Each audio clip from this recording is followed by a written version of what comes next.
ভালো থাকাটা একটা আর্ট। ভালো থাকতে গেলে অত কিছু মাথায় নিতে নেই।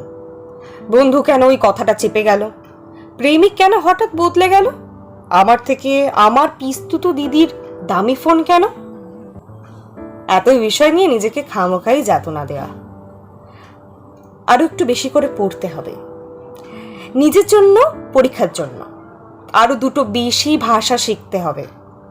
রবীন্দ্রনাথের আরো কিছু গানের কথা যদি মুখস্থ করা যায়, কিংবা বিদেশি কিছু গান, আরো কিছুটা সময় রং তুলি নিয়ে বসতে হবে। একলা ঘরে নিজের মনেই আরো একটু নাচতে হবে। আশেপাশে দু একটা গাছ যদি লাগানো যেত, আরো একটু বেশি মন দিয়ে কাজ করা যদি যেত। নিজের অর্থে ঘুরতে হবে আমার পুরো দেশটা। তারপর দেখতে হবে পিরামিড থেকে গ্রিসের সমুদ্র সৈকত।